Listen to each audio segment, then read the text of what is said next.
Assalamualaikum warahmatullahi wabarakatuh. Alhamdulillahirabbil alamin. Allahumma shalli ala sayyidina Muhammadin wa ala alihi wa ashabihi ajma'in. Ya Allah, berkahi majelis ini, luruskan niat kami agar pertemuan ini benar-benar hanya mencari keridhaan-Mu. Karuniakan kepada kami ilmu yang manfaat ya Allah. Allahumma inna nas'aluka ilman nafi'an wa rizqan thayyiban wa amalan mutaqabbalan. Allahumma inna nas'aluka ridhaka wal jannah wa na'udzubika min sakhatika wan nar. Ya Allah, kuatkan iman kami ya Rabb, bersihkan hati kami, muliakan akhlak kami ya Rabb, jadikan iman kami iman yang sempurna. Allahumma inna nas'aluka imanan kamilan wa yaqinan sadiqan wa qalban khashian. Allahumma inna nas'aluka ridhaka wal jannah wa na'udzubika min sakhatika wan nar. Amin ya rabbal alamin. Ini Masya Allah banyak tamu. Kita absen dulu SMP Islam Al-Azhar. Masya Allah, terima kasih. SMP IT Baitul Muslimin 170 nih, hampir 4 bis. Ya, perguruan silat Diniyah Putri Padang. Bukan perguruan silat, perguruan Diniyah Putri. Maaf hadirin, saya kurang fokus nih. Saya juga heran mana silatnya. Binamas FM Purworejo. Alhamdulillah. Inisiatif Zakat Indonesia. Bapak, di sini 24 yang ngacung sedikit, akan dikeluarkan yang tidak ngacungan. Terima kasih ya, maaf. Baik. Rasulullah sallallahu alaihi wasallam bersabda, ini ada 3 yang berbuah 3 lagi. Rasulullah sallallahu alaihi wasallam bersabda dalam hadis riwayat Imam Muslim, mana qasad shadaqatun min mal. Ini yang pertama nih. Tidak berkurang harta dengan sedekah. Dalam hadis yang lain, bal yazda, kecuali tambah. Jadi ini jaminan ya, bahwa setiap kali kita bersedekah sebetulnya tidak berkurang. Dalam hal apapun tidak berkurang kalau ikhlas. Nanti ditambah dalam bentuk keyakinan, ditambah ketenangan, ditambah jaminan Allah, ditambah. Maka orang-orang yang rugi adalah orang yang tidak suka sedekah. Dan ingat, sedekah itu merupakan salah satu ciri ketakwaan seseorang. Tidak ada orang takwa pelit. Wa ma jadallahu 'abdan bil afwi illa izza.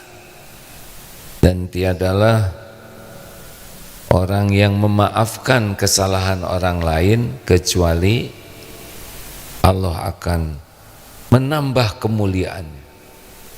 Jadi yang kedua, jaminan ya, kalau kita jadi pemaaf maka kemuliaan kita bertambah, diangkat oleh Allah lebih tinggi derajat dengan kemuliaan. Dan yang ketiga, wa ma tawaddu'a ahadun lillah illa rafa'ahullah.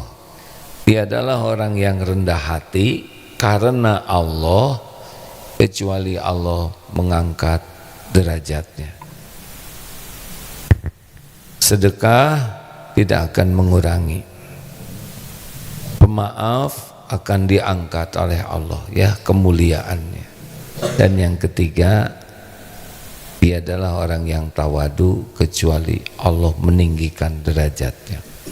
Ini adalah jaminan kalau ingin menjadi orang yang diangkat derajatnya oleh Allah. Satu, pantang kikir. Orang yang kikir, kenapa? Karena dia gagal mengikuti jaminan Allah. Bagaimana? Surat Al-Baqarah 268, asyaitonu ya'idukumul faqra wa ya'murukum bil fahsya. Setan menjanjikan menakut-nakutimu dengan kefakiran dan menyuruhmu berbuat kejahatan, yaitu kikir. Wallahu ya'idukumul maghfiratan minhu wa fadla. Dan Allah menjanjikan bagimu ampunan dari sisinya dan limpahan karunia. Wallahu wasi'un alim. Dan Allah maha luas karunianya dan maha mengetahui. Ini nih, coba kita evaluasi tingkat kepelitan kita, ya. Jadi setiap kali kita akan sedekah itu ada pembisik yang terus, jangan kebanyakan lah, susah cari uang, sayang orang lain juga udah pada sedekah, kenapa sih harus sedekah sebanyak ini? Cukup aja segini, nanti rezekimu habis, besok banyak keperluan loh, jangan segitulah.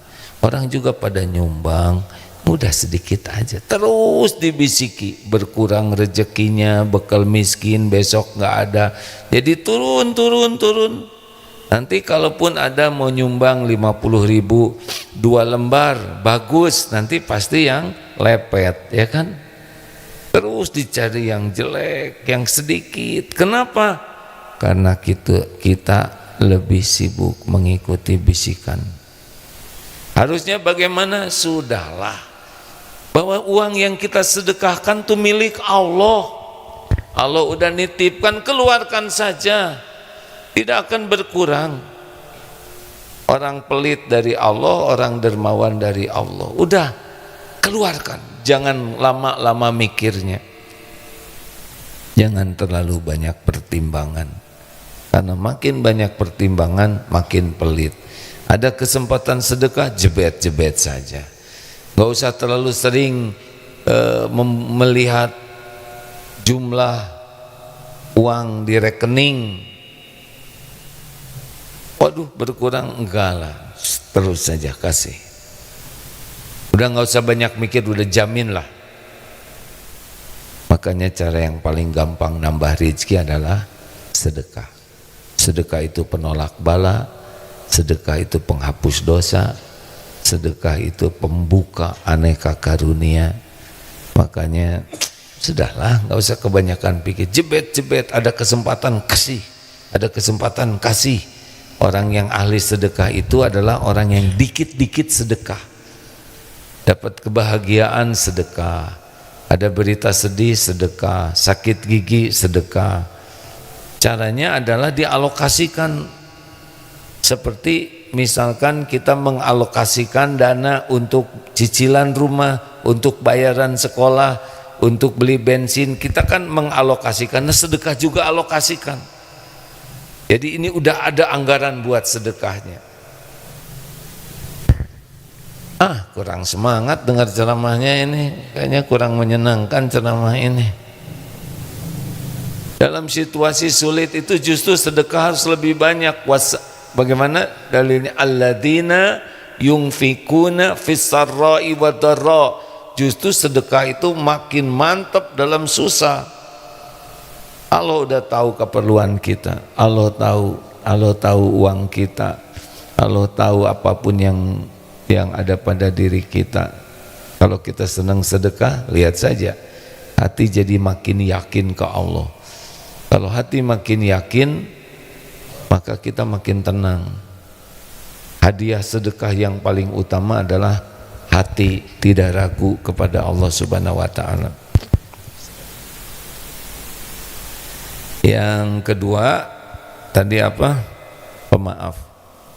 Siap-siap ya, akan ada orang yang berbuat tidak enak kepada kita, yang menyakiti, yang menghina, yang omongannya, yang gini. Ada orang yang berbuat baik kepada orang yang berbuat baik, itu enggak aneh. Berbuat baik kepada orang yang dia tidak berbuat baik tapi tidak berbuat jelek, ini lebih bagus. Jadi dianya enggak berbuat baik tapi enggak berbuat jelek, tapi kita baik. Ada yang berbuat baik kepada orang yang berbuat tidak baik, ini lebih tinggi lagi nih. Nah, kita harus menjadikan orang yang berbuat tidak baik kepada kita sebagai sarana untuk kita mendapatkan kemuliaan. Gimana caranya? Masih ingat caranya? Kalau ada orang yang sikapnya kurang baik, satu, kita bersyukur, bukan kita yang jadi dia. Jelas tidak nih hadirin? Misalkan orang menghina kita, orang marah-marah ke kita, kita syukur, bukan kita yang jadi dia. Misal dompet hilang, bukan kita yang jadi copetnya, itu udah beruntung benar tuh. Kemarin ada saudara kita yang tunanetra, AA, ada orang di masjid mau membantu saya, dia mengatakan tidak mungkin saya menyakiti seorang yang tunanetra. Udah gitu dia nyuri laptop dan HP-nya. Jadi saya sakit hati. Nah, harusnya ada bersyukur, ada bagian yang hilang, bukan bagian nyuri ya. Kalau yang jadi nyuri kan jahat, betul tidak? Jadi kalau ada orang berbuat tidak baik ke kita dengan berbagai skala, kita syukur, bukan kita yang jadi dia. Dua, ladang ilmu. Allah ngasih tahu nih ke kita, ada orang yang berperilaku jelek, berarti kita tidak boleh seperti dia. Halo? Jadi itu pelajaran dari Allah. Ada orang yang wajahnya bete terus, wajahnya asem, berarti harus pakai kunyit. Nah, jadi kunyit asem. Gini nih, kalau bangunnya jam 2 tuh ya, jadi giliran ceramah punya alam yang lain.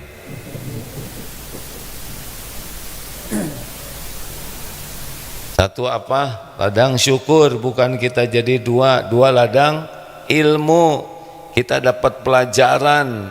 Oh, Allah sekarang mempertemukan saya dengan orang yang kelakuannya tidak baik, berarti ladang agar saya tidak seperti dia. Yang ketiga, ladang apa? Ladang evaluasi. Jangan-jangan kita ditakdirkan ketemu dengan orang yang berbuat baik, itu adalah teguran dari Allah karena kita melakukan hal yang sama kepada orang lain. Kita dihina, evaluasi. Jangan-jangan Allah takdirkan saya dihina orang karena saya suka menghina orang. Saya ditipu orang karena saya nipu. Saya dipelitin orang karena kita pelit. Kita dijudesin orang karena kita jutek. Judes dan teknologi kan nyambung. Ini kalau saya ngebodor sedikit baru semangat ya kan. Ya sudahlah, nggak apa-apa, penting saudara bahagia. Terus kan, jadi langsung evaluasi, ini apa nih? Kenapa Allah menakdirkan dompet saya hilang? Jangan-jangan saya kurang sedekah. Kenapa nih pulang ke rumah kok ada yang ngejudesin? Jangan-jangan di jalan tadi saya berbuat dosa. Maka yang keempat, ladang tobat. Jadi kalau ada kepahitan, bawa ke tobat, bawa ke tobat. Ya Allah, pasti kepahitan ini diundang oleh dosa saya. Wa ma asobaka min sayyi'atin fa min nafsik. An-Nisa 79. Ma asobaka min hasanatin fa min Allah, wa ma asobaka min sayyi'atin fa min nafsik. Wa arsalnaka linnas rasulan wa kafa billahi syahida. Kebaikan apapun yang datang itu dari Allah, keburukan yang menimpa dari diri kita sendiri.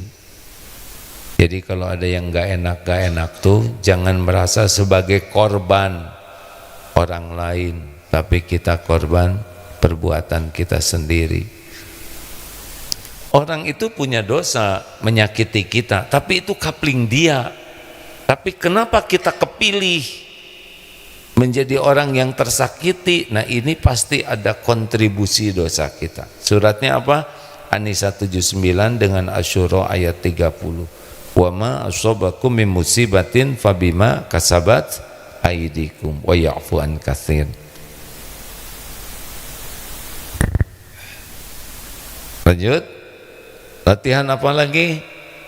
Nah, kalau kita disakitin orang, maka ini ladang bagi kita untuk latihan sabar, latihan riyadhah, idfa billati hiya ahsan, tolak keburukan dengan cara yang lebih baik.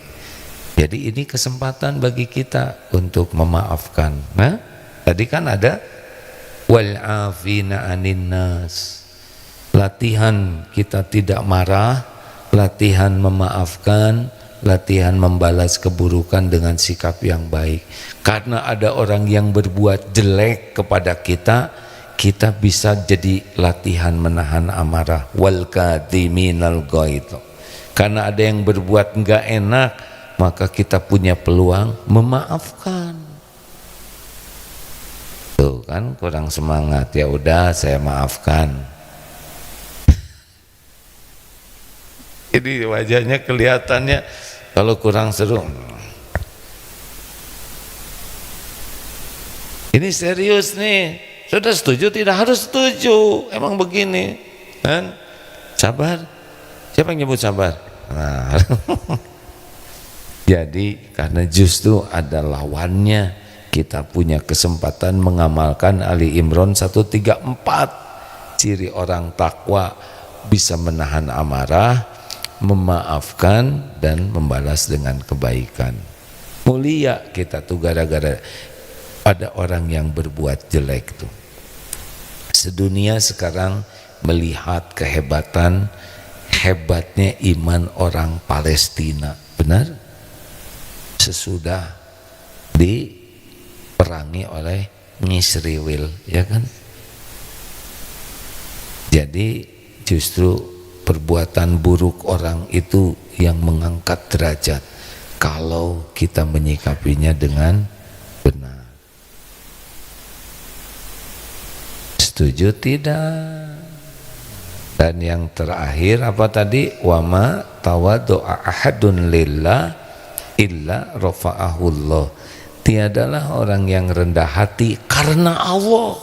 Di sana disebutnya lillah. Kenapa? Karena ada yang tawadu acting. Dia merapikan sendal, tapi hatinya merasa, nih saya udah tinggi jabatannya tapi merapikan sendal. Matanya tidak lihat sendal, tapi lihat orang yang lihat dia. Ngarep-ngarep dipuji sebagai orang yang tawadu. Nah, orang yang merasa diri tawadu itu ciri-ciri belum tawadu. Karena orang yang rendah hati asli itu enggak penting penilaian orang. Karena bagi dia melakukan ketawaduan itu ya memang semestinya. Misalkan Bapak Dirut, tahu Dirut? Direktur urut ya. Dirut, pimpinan di perusahaan, kemudian ke kantor sengaja naik ojek supaya dilihat oleh karyawan, ini bos tawadu. Nah masalahnya karyawannya nggak ada yang lihat, jadi di kantor tuh muter aja ngelilingin kantor dibonceng oleh ojek demi dilihat tawadu. Apa bedanya orang tawadu asli dengan tawadu yang dibuat-buat? Bedanya adalah tidak akan konsisten. Misalkan ada yang tiba-tiba pakai pakaian sederhana masuk ke dalam got ya, pas keluar ternyata jadi hitam karena dalam gotnya dia kelelep. Ini terserah saya ceritanya, hadirin nggak usah protes ya. saya ngomong ya. Tidak akan konsisten. Orang yang semuanya dicari penilaian makhluk tidak konsisten, tidak akan menikmati. Dan salah satu testernya orang yang tawadu itu adalah Al-Furqan ayat 63 itu, wa idza khatabahumul jahiluna qalu salaman. Nah, orang yang rendah hati asli itu akan nampak ketika ada orang yang berkata tidak baik kepadanya. Nah, orang yang tawadu asli, ketika ada orang bersikap kurang sesuai, kurang menghormati, kurang menghargai, dia tidak bete, tidak jengkel, tidak marah, anteng saja. Tapi bagi orang yang kurang tawadu, sensitif, mudah tersinggung, mudah jengkel, mudah marah-marah. Nah, ini perlu banyak latihan. Bagaimana ciri orang yang supaya kita tawadu asli? Nah, Imam Hasan Al-Basri memberitahu supaya kita latihan tawadunya adalah jangan keluar dari rumah kecuali melihat orang Islam lain lebih mulia daripada dirinya. Ini teorinya gampang. Misalkan nih sekarang lihat, ini adik-adik SMP ya. SMP udah balik belum sih, Dek? Udah ya. Tuh ini adik-adik SMP nih, dosanya pasti lebih sedikit daripada saya. Gitu. Sehebat-hebatnya doa SMP paling berapa tahun ya. Nah, ini saya udah lihat nih yang sepuh-sepuh, maaf ya Pak ya. Bapak usia berapa Pak? 68. Berarti Bapak pahalanya lebih banyak dari saya gitu. Jadi tiap yang lebih tua yang diingat pahalanya lebih banyak, sholatnya lebih banyak, tobatnya lebih banyak, zikirnya lebih banyak. Jadi kita hormat karena merasa orang ini lebih daripada kita, Ramadannya lebih banyak. Bagaimana lihat orang yang berbuat salah? Siapa tahu ini kesalahan yang bisa mengantarkan beliau tobat nasuha. Makanya kemarin ceramah di LP Sukamiskin, tak berani saya meremehkan karena tidak sedikit yang sesudah di penjara jadi hafal Quran. Ya kan? Bu, ingat tidak ada seseorang ibu-ibu yang masuk penjara dan keluarnya hafal Quran, dan sesudah itu diundang kemana-mana diminta nasihatnya, padahal sebelumnya punya dosa. Tapi keluar dari penjara malah lebih dihormati karena boleh jadi tobat. Pertanyaannya, kenapa ibu-ibu ini belum hafal Quran? Karena belum. Jangan siapa yang ngomong istighfar? Bukan belum di penjara, karena belum menghafal. Sederhana, ini kejauhan. Tapi saya ngaku sebetulnya itu jebakan Batman. Saya sendiri ngarep-ngarep ada jawaban itu. Astagfirullah. Jadi yang nyebut penjara itu dosa, tapi yang mancingnya juga dosa. Dan kali nggak boleh gitu ya Pak ya. Jadi kenapa orang itu belum hafal Quran? Karena belum di penjara dan belum menghafal. Lanjut. Bagaimana santri, sudah bangun belum? Siapa yang di penjara katanya. Jadi bagaimana nih tawadu yang asli?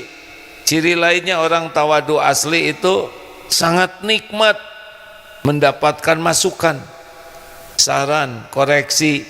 Jadi orang rendah hati itu bisa dilihat pada waktu dia mendapat kritik, saran, masukan. Nah, orang sombong itu kecenderungannya adalah tidak suka karena dia sudah merasa benar, merasa paling benar, sehingga kalau ada yang memberikan masukan, kecenderungannya adalah dia tidak suka, sibuk membela diri, bahkan makin sombong itu sibuk nyerang.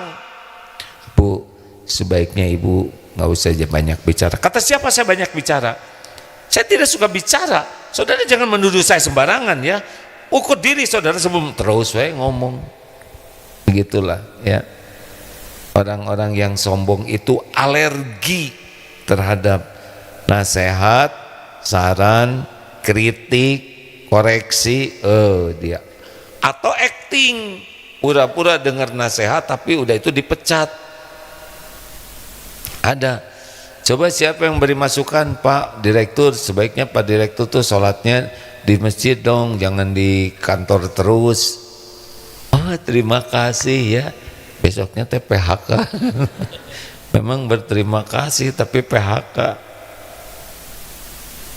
Lelaki, bapak-bapak, kalau dikasih saran oleh istri dengar, gak usah jawab yang bikin jadi sombong. Bu, beri saya masukan. Pak, menurut saya sih papa tuh orangnya emosional, gampang marah. Kalau marah-marahnya suka nyakitin. Ibu tuh jangan begitu pikirannya. Papa ini kalau di kalangan para sahabat tipenya itu tipe Umar bin Khattab. Ulu mimpi. Karena Umar bin Khattab tegas, kemudian dia nebeng aja. Jangan. Yang kedua, apa Bu masukannya buat saya? Maaf ya Pak, ketiak papa bau. Bu, justru ini senjata pamungkas. Kalau ibu bikin jengkel sekali didengkek, janganlah, terima saja. Oh, alhamdulillah, alhamdulillah, terima kasih. Walaupun di sini berat nerima, udah alhamdulillah. Mau tahu caranya supaya kita bisa terbiasa menerima nasihat? Ucapkan terima kasih, kirim makanan, kirim hadiah kepada yang memberikan masukan. Itu nanti beda tuh. Siap tidak nih Pak? Lelaki, nggak usah kebanyakan nasihat di rumah tuh. Orang rumah udah tahu modal kita, ya. Nasihat apa? Selama ini juga nasihatin diri sendiri nggak bisa. Bukan tidak boleh memberi nasihat. Sebaik-baik nasihat itu adalah jadi suri tauladan. Kalau kita mau memberi nasihat yang baik, jadilah contoh. Pasti ada yang memperhatikan baju saya ya. Hah? Ada nggak sih? Ini Darut Tauhid. Mau lihat belakangnya nggak?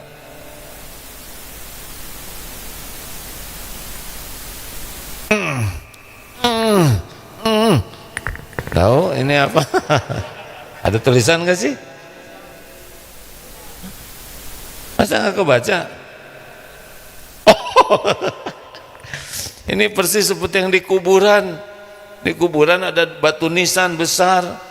Udah maghrib nih. Nah, di depan di apa yang kuburan sebelah tuh lagi nyender di nisan, lagi ngedoa gitu. Terus datang orang ngedoain yang di belakangnya ini kehalangan oleh batu nisan. Assalamualaikum. Waalaikumsalam. Oh, ya kaget. Padahal sepi. Langsung lari ya enggak? Nah, yang lagi duduk bangun. Hah, nggak ada siapa-siapa. Dia juga lari. Ngaco ini. Persis seperti barusan saya mau pamer tulisan, ternyata kehalangan kursi. Udahlah, perkara kecil nggak usah diributin. Nah, hadirin sekalian, itu ajalah ceramahnya sederhana hari ini. Periksa 3 hal ini ya. 1, ringannya bersedekah. Yang kedua, sifat pemaaf. Dan yang ketiga adalah rendah hati. Rendah hati. Orang yang tawadu itu seperti bawa gelas kosong, mudah sekali diisi. Orang yang sombong itu punya gelas yang tertutup, tidak bisa diisi ilmu. Karena dia udah menipu dirinya, hebat, penting. Enggak. Rasulullah SAW itu rendah hati. Jadi kalau orang jumpa dengan Rasul, ini nih ya tawadu asli nih. Kalau orang berjumpa dengan Rasulullah SAW, pasti kalau udah ketemu beliau, pulangnya pikirannya sama. Saya adalah orang yang paling disukai Rasul. Sama tuh orang pikirannya. Kenapa? Karena setiap Rasulullah berjumpa dengan siapapun, Rasulullah memberikan perhatian yang paling utama. Raut muka, Fokus Rasul itu kepada tamunya ini. Bahkan kalau memanggil, "Hei Muhammad," tidak menoleh begini. Nabi Muhammad itu sekujur tubuhnya bergerak menghadap kepada yang memanggil. Beliau mengasongkan tangan duluan dan tidak melepaskan tangannya kecuali sesudah dilepaskan oleh yang menyalami. Beliau tidak jarang membuka jubahnya untuk alas duduk. Dan kalau beliau bertemu seseorang, beliau menyimak. Beliau tidak banyak bicara, tapi sekujur tubuhnya sudah bicara banyak, yaitu memuliakan orang lain. Kalau yang di depannya lucu, beliau senyum, nggak terbahak-bahak seperti kita tadi ya, apalagi sampai ngejengkang, kemudian kekejutan begitu, tidak ada ya. Rasul itu tertawanya cuman senyum, cuman kita kalau ada yang lucu, nah jadi makin bingung. Mirip Rasul tapi jadi kita yang lucu ya. Nah, Rasulullah kalau mendengar orang sedih ikut prihatin. Kalau ada orang yang ceritanya menakjubkan, beliau ikut kagum. Jadi merespon, bukan kayak kita ada yang ngomong terlucu jadi sakit hati. Kita mengeresponnya, udah ada orang bangga, yang gitu-gitu aja dibanggain. Enggak, Rasul itu puas aja orang tuh. Bahkan kalau orang itu pergi, Rasulullah mengantarkan sampai di pintu, sampai orang itu berbalik, baru beliau berbalik. Saking memuliakan tamu. Jadi orang itu betul-betul merasa dimuliakan. Dan Rasulullah kalau pergi tidak ingin diiring-iring. Beliau ke pasar bawa sendiri belanjaannya, tidak harus dibawakan orang lain. Lalu di rumah Rasulullah nyapu sendiri, beres-beres, ngejahit sepatu sendiri, bantu istrinya. Jadi ini ketawaduan di antaranya ya. Kalau ke pasar belanja sendiri, tidak mudah nyuruh. Apa yang bisa dilakukan sendiri, dilakukan sendiri. Beliau memerah kambing, Masya Allah. Dan kalau jalan itu, kalau beliau datang ke majelis taklim, ya beliau duduk di mana saja kebagian tempatnya, tidak ingin dispesialkan. Kalau beliau datang, yang lain mau berdiri, enggak, sudah duduk saja. Beliau tidak nunjuk-nunjuk begini ke wajah, tapi pakai tangan terbuka. Ada kalanya seorang budak hitam ditutup matanya dari belakang. "Hei, siapa nih?" Rasulullah yang meluk. Ya tentu saja saudara tidak usah meluk tiap orang dari belakang, ini sunnah nih ya enggak? Tapi beliau tidak sungkan. Diundang makan di tempat siapapun yang mengundang, beliau datang. Walaupun makanannya sederhana, undangannya sangat sederhana, tidak membeda-bedakan. Begitulah indahnya. Oh ya, pada waktu penaklukan kota Mekah, itu kan bala tentara terbesar pertama di Jazirah Arab, sampai 10.000. Di mana panglimanya? Rasulullah. Abu Sofyan mencarinya, ternyata tidak di kuda yang hebat, tidak di unta yang begitu perkasa. Rasulullah ada di atas keledai dengan alasnya juga yang sederhana, dan keningnya itu di keledai itu menunduk begini sampai mau nyentuh punggung keledainya. Biasanya kan kalau panglima tuh paling gagah, paling baragagah beregege, tapi Rasulullah panglima tertinggi itu justru sangat rendah hati, merunduk saja. Ada beda pisan dengan kita ya, kita mah hutang banyak, petantang petenteng, ditagih kita yang lebih galak lagi ya. Kenapa nagih sekarang? Kemarin saya bulan lalu punya uang, saudara tidak nagih. Giliran nggak punya uang tagih, yang bener dong nagihnya gitu ya. Udah jangan ngomongin orang, banyak yang tersinggung. Ya, pertanyaan silakan.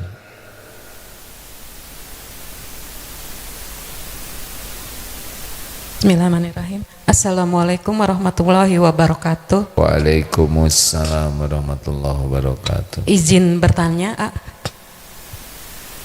saya dari Tanjung Priok. Saya seorang ibu.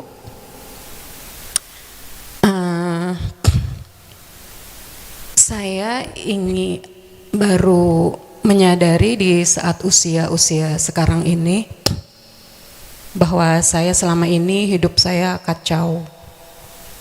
Namun ketika merasakan kenyamanan dan saya terus belajar, saya mencari, ada keinginan untuk hijrah. Sebelumnya saya baru aja pindah rumah, yang itu rumah saya sendiri, karena di lingkungan itu, di rumah saya sendiri saya tidak mendapatkan kenyamanan karena kita bersebelahan dengan sebenarnya saudara. Tapi karena dari awal kita di situ terus dan terus. Bukan kita, Iya, ibu. saya. Ya. Iya. Kalau kita saya kebawa di rumah Iya. itu. Sampai 2 tahun yang lalu suami saya meninggal. Dan itu terus berlanjut. Sampai akhirnya anak saya yang pertama dia keluar dari rumah. Jadi kesimpulannya apa nih kira-kira, Bu? Nah, sekarang saya tinggal di kontrakan bersama anak-anak dan saya merasakan hal yang alhamdulillah semakin saya bersyukur, tapi saya masih merasa kurang ilmu, apa ya? Saya ingin mencari sesuatu yang memang saya belum dapat. Baik. Nah, saya ingin tanya, anak-anak saya ini kan sudah dewasa. Ketika saya ada keinginan untuk hijrah, bolehkah? Bukan maksud ingin meninggalkan mereka, tidak. Tapi saya tidak mendapatkan apa yang saya ingin gitu. Jadi saya ingin seperti misalnya saya datang ke sini, saya ingin merasa kenyamanan itu memang saya dapat di sini. Lalu saya banyak waktu yang saya habiskan di sini. Sementara saya meninggalkan sebagai ibu anak-anak saya di belakang. Tapi Anaknya usia berapa, anaknya Bu? sudah dewasa. Tapi Berapa ada yang usianya? sudah ada yang 29, 29. yang besar. Yang besar, yang paling kecil Yang paling kecil ada di pesantren di Bandung. di pesantren. Iya. Ya. Jadi saya juga sebenarnya merasa kalau saya di rumah kan anak-anak sudah dewasa, kayaknya tidak membutuhkan saya waktu mereka seperti mereka kecil kan. Kesimpulannya, Saya ingin bisa belajar, saya ingin punya waktu yang bebas untuk mencari ilmu. Tapi bagus. iya, tapi dengan meninggalkan anak-anak di rumah yang kan Sudah suami tua, kan? Iya, iya. Anaknya sudah 29 tahun. Iya, iya. Sudah atau? Iya, kan kebiasaan orang ibu itu di rumah kan mengurus rumahnya, Jadi mengurus. gimana sekarang, Ibu, mau saya bantu jawab Iya, atau saya gimana? Kan? mau tanya.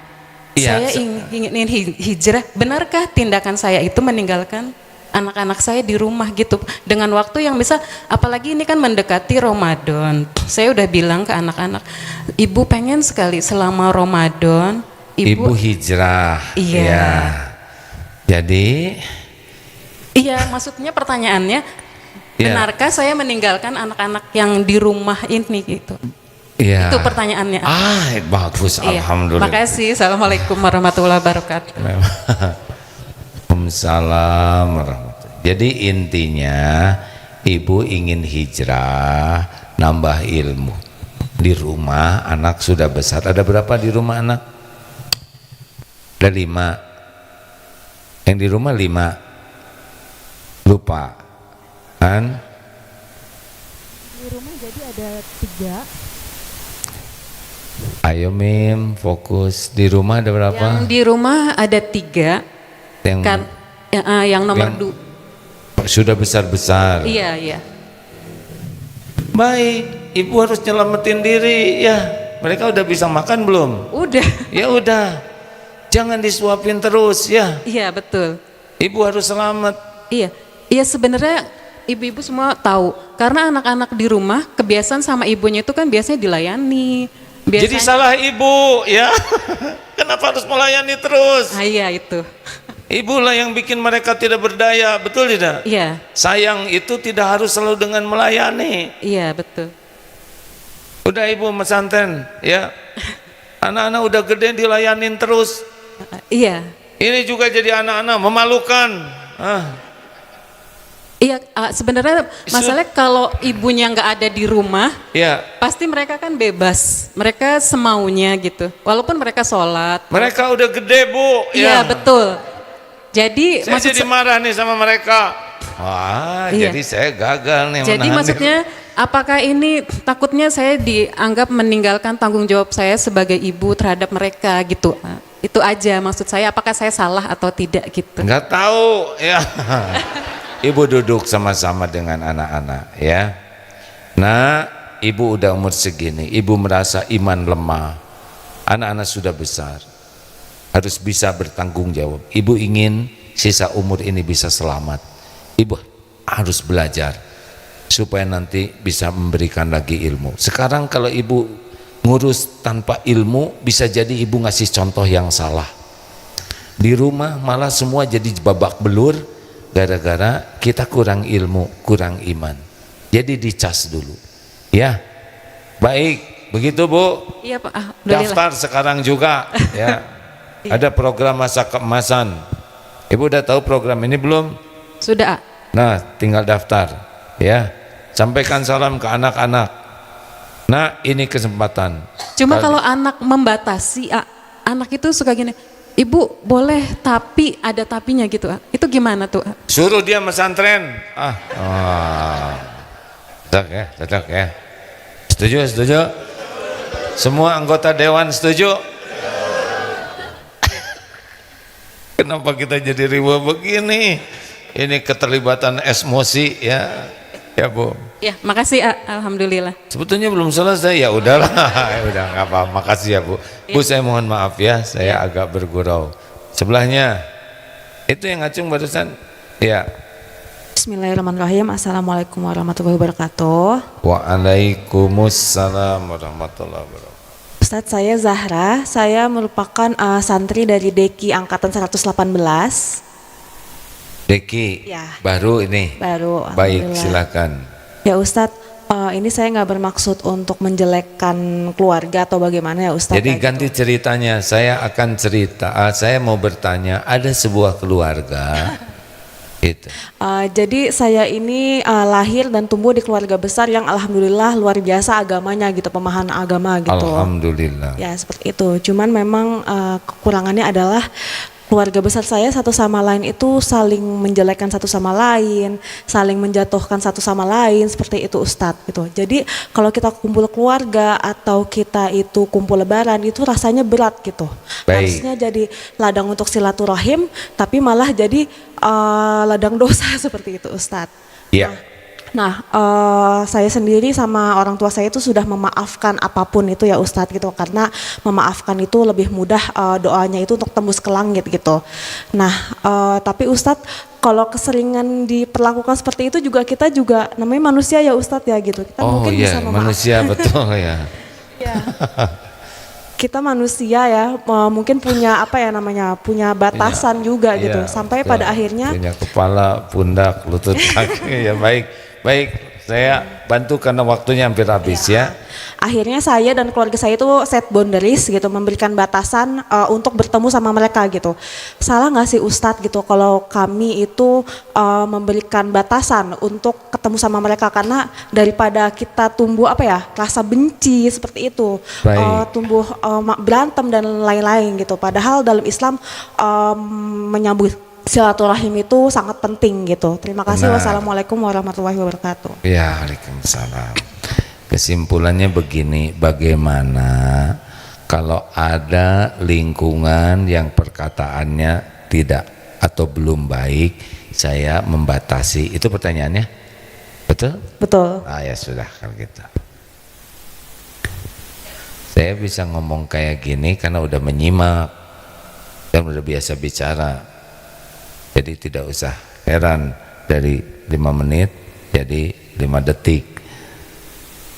Jadi apa pertanyaannya? Nah kalau udah tua kayak gini, sudah tahu ciri orang tua belum? Ada berapa Pak? 3. 1 mudah lupa, yang kedua dan yang ketiga lupa. Ya itu ciri orang udah tua. Ini seneng lihatnya ya. Jadi begini, akhlak itu berbanding lurus dengan iman. Makin kuat iman seseorang, akhlaknya membaik. Iman itu sangat bergantung kepada ilmu agama yang dipahami dan riyadoh, upaya untuk mengamalkan ilmu. Jadi kalau ada lingkungan jarang belajar agama, jangan heran, pasti iman kurang, akhlak kurang bagus. Lalu bagaimana sikap kita? Kita boleh tidak suka kepada kelakuannya, tidak boleh suka. Tapi kepada orangnya kita harus tetap sayang. Kita sekarang bisa begini karena pertolongan Allah. Kalau Allah tidak nolong, mungkin kita lebih ngaco lagi.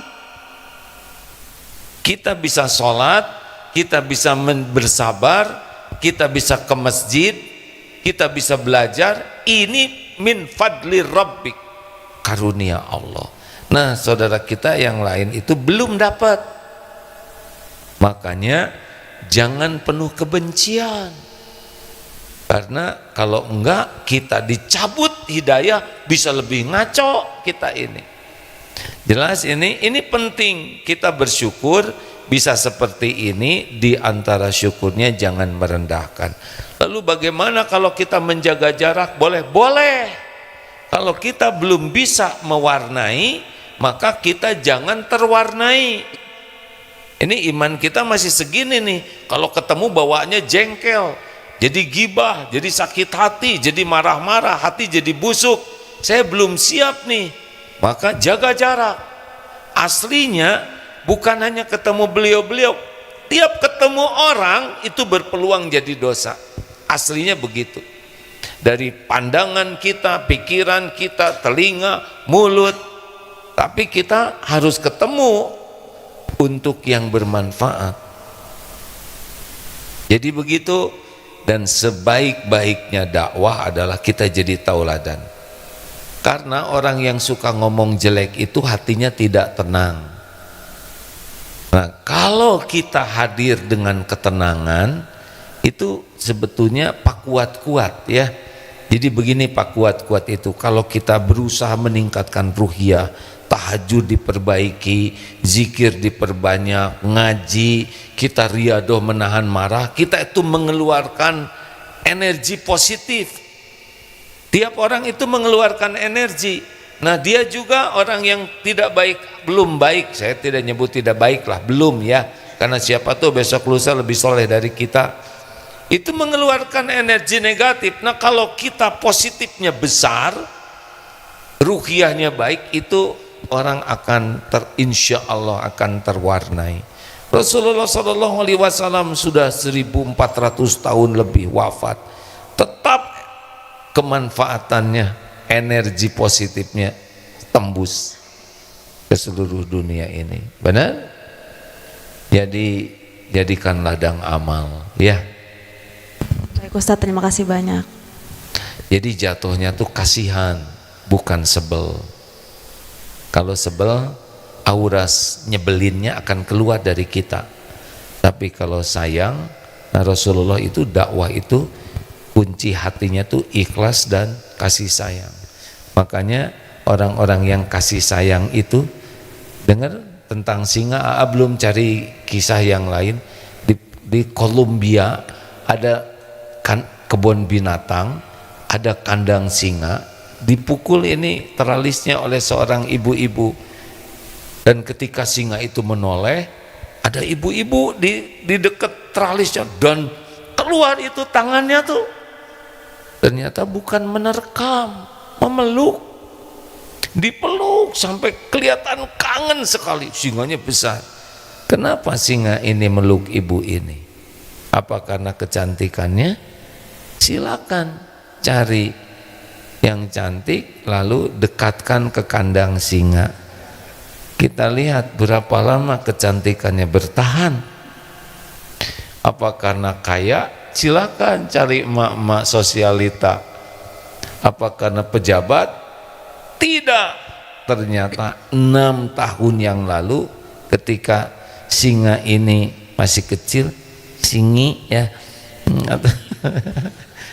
singa kecil, ibu ini ngurus, dipeluk, dimandikan, dikasih susu, disuapi, didekap, dan pisah lama.